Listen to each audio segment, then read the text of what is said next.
Hey everyone, welcome back to the Kirkpatrick Podcast. It is Vanessa, and I have a special episode to chat with y'all about. And it is my reflections on having my kids on the Kirkpatrick Podcast. So in case you missed it, earlier in May, so the episode launched on May 5th, Cinco de Mayo, one of my favorite holidays. And it was bring your kid to work day. And so I said, well, my kids always see me working from home. What can I do that's going to be different? And then I said, oh, we'll have them on the podcast. And they've been asking to be in a video because they see them on YouTube, and they think that I'm a YouTuber because they're obsessed with YouTube. And obviously I'm not a YouTuber in that sense, but I shall oblige because my kids think I'm cool. And I know that at a certain point in my life, my kids aren't going to think that I'm cool anymore. So I should just so also I'm saying this out loud so that it's recorded and lives forever in a podcast. So when they're older and they don't think I'm cool, I'm going to play this recording. So future 17, 16, 15, 13, I don't know, younger and younger, Giselle and Gianna, you said mommy was cool at one point. Anyway, so I had them on the podcast and we talked all about kind of how do you teach someone something? And then how do you know if they liked it? How do you know if they learned from it? What do you think that mommy does for work? And I'm not going to lie. We did not prep a lot because I also did all of that very last minute in true Vanessa fashion. Remembering that it's bring your kid to work day and we could do the podcast. Anyway, I asked them a few questions on the drive up to the studio and they had very little prep. And I was like, especially when I started with the questions, and so some of them I did not want to ask them because I wanted it to be true reaction. Like, what do you think mommy does? And I was like, this could go real left real quick. And they could say some things that, might not want what I want out there. They did. But anyway, I left there and I called everybody I know. I called my dad. I called my mom. I called my husband. I called Tiffany, who works for me and is the kid's aunt. And I was like, that was the best podcast ever. So sorry to any previous podcast guests that we've had on here. You all are amazing. But yeah, they blew my mind for a few reasons. So first and foremost, when I was asking them about how do you train someone and learn something, what never came out of their mouths? And if you have not listened to the podcast, I recommend checking that out. What didn't come out of their mouth was anything about tests or satisfaction. Did they like it? They went to coaching. They talked about support. They talked about checking in. Giselle got a little micromanaging with one of her answers, but I recognize what she was trying to say there. And she's 8, so I'm not going to hold that against her. They talked about truly, genuinely helping someone else. And I was just sitting there yeah. You get it. You're 7 and 8 and you get it. It's not about the satisfaction. It's not about the test. You're not going to actually be able to help someone learn something by teaching them one time. We were doing a peanut butter and jelly sandwich, which, by the way, we don't really eat that at my house. I'm not a huge peanut butter fan. And so that was the example that we were walking through. And I think I asked them well, what if they still need help? And they were like, we just go back and help them again. How do you make sure we're going to do it alongside of them? And I know that they're 7 and 8 and they have not been tainted by the world of work and by reality just yet. But in their answers is a pureness and a sense of humanity that I think that we have to get back to. We're so focused about ourselves and our own time. And I don't have enough time to do this or this. And it's like, guess what? You're also never going to get more time if we don't change how we do things. So how about we just try to figure out a different way to do things? And then maybe, chicken or egg, you'll get more time back because people won't be asking you a million questions.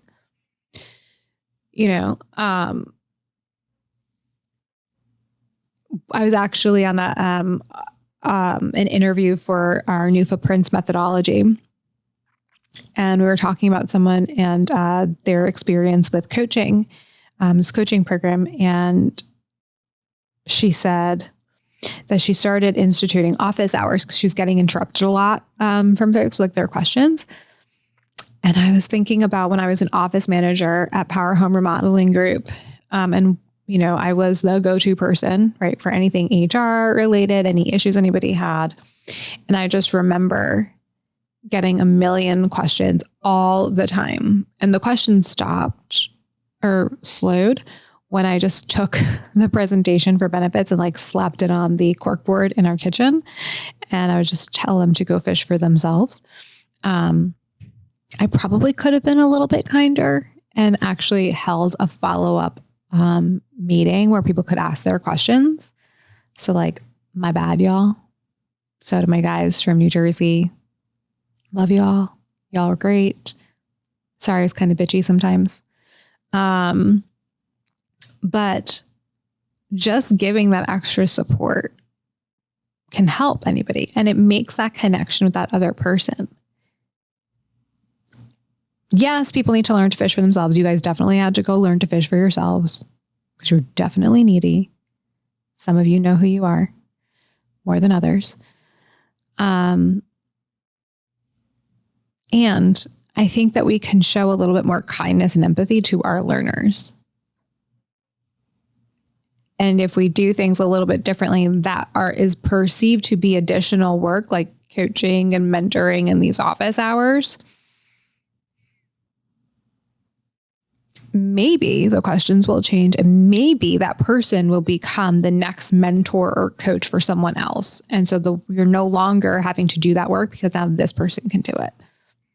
So that was really one thing that came to my mind. That was wow, they really pay attention and they get it. They were talking about, we talked about creating a poster, and the best I think was when Giselle was I I would just record a video of how to make it. And then I would, she's but not a long video. She's not 20 minutes. So sorry, these videos are 20 minutes, not 20 minutes, not 10 minutes, short. And I was sitting there okay, they get micro learning. They understand that people don't have time. And she's they just need to get whatever it is that you're teaching them and then get back to work. We need to get back to work. And so we create these trainings with all this extra fluff because we think it has to be 20 minutes, but in fact, does it really? Or could it just be 10 minutes? And could it be something that they source on demand when they need it? So y'all know your girl did a lot of software training, still does. And a lot of the times I'm sitting there you're going to go through this training, you're going to pass it, but you're still going to have questions. And wouldn't it just be so much better for you if I just created short little videos and put it into a knowledge base? So when you actually are using the system, you can reference it. Yeah, sure. Maybe you see it one time in a training so you can get your credentials. Sure. But really what you actually need is these short, not 10 minutes, not 20 minutes, like Giselle was saying, these short videos.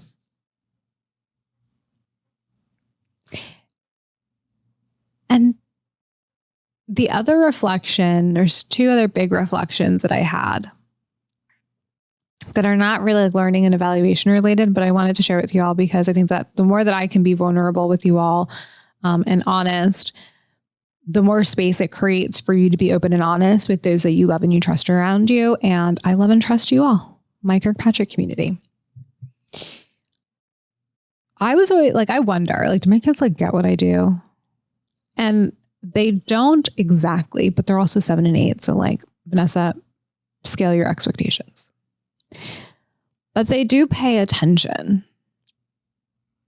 And they recognize that you're working hard and that work matters. And they actually are appreciative. So like a lot of times I'm like, I don't think that they understand the sacrifices I've made to give them this life, or the sacrifices I am making right now to keep us going. And the amount of work on my plate and like why I work all the time. And I didn't just ask. Maybe because I was afraid of the answer. Maybe because I am too busy and self-centered. I don't know. I just didn't ask. I probably was more fearful of the answer, to be honest. But the podcast gave me like that opportunity to actually ask them what they thought. And their answers genuinely surprised me. And when you think that your kids are not looking, they're looking.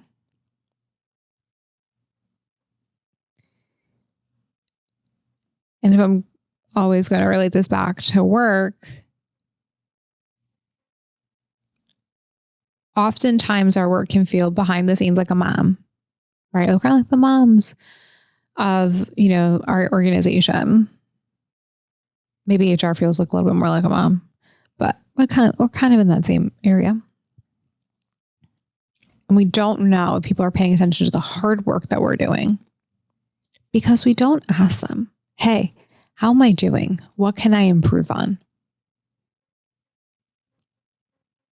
So if you have not done, like I think we do audits like as an organization, but if you have not done an audit on your like department or unit, that's the audit that needs to get done. So people are going to surprise you. They're going to give you great insight. They're going to give you some feedback. Like I think it was Gianna that was like, Mommy, we see you cry. We know that you're stressed out. You see you cry in the kitchen.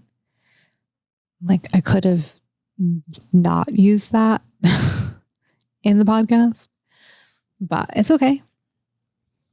They said it. And that just makes me more human for y'all. But then they're able to, like lift you up and they're able to say like, but you're actually doing good work, Ma. You're not just a boss, you're a CEO. You're above being a boss, which is like the best thing that Gianna could have said. But I think sometimes we wonder whether or not our work matters and whether or not it's even worth like continuing, like just like fighting the good fight to try to do things differently. That's when you have to ask. That's when you need to do your audits. That's when you need to do your own investigative journalism to find out. Because what you'll uncover is that people do recognize that extra mile that you're going. We just like typically, and I have to remember this all the time, like if we're dissatisfied with something, oh hell yeah, we are writing the review. We are there clickety clack writing about what we liked and what we didn't like. When we liked something and had a really great experience, 9 times out of 10, we're not leaving a review. We come back and we're joyful. Like I think about this restaurant that opened up here in Delray. It's a restaurant from New Jersey that they brought down here to Delray called Gabriella's. And it's like my taste of home, which I love so much. And like, I haven't written a review, but I love it. I tell everybody about it. I keep coming back. I keep thinking about it. But I didn't leave the review. I mean, I did to the owner when I saw him. plus my feedback that I was missing my one favorite thing from New Jersey. So if he can work on bringing that down here, again, Frankie, not that you ever watch this, but just remember, I want my charcuterie board from Jersey back here, down here in Delray. Thank you so much. We just got to ask. We cannot be fearful of feedback because feedback surprises you. And feedback, when looked at as a gift, is exactly what we need. So I want to hear from y'all. Did you ask your kids what you did for work? Because that was my ask in the video with the kids. And I'd love to hear more of your insight of, what you learned from the episode with my kids, and kind of how you're tying it back to learning and evaluation. And friends, we'll catch you all on the next Kirkpatrick podcast. Bye.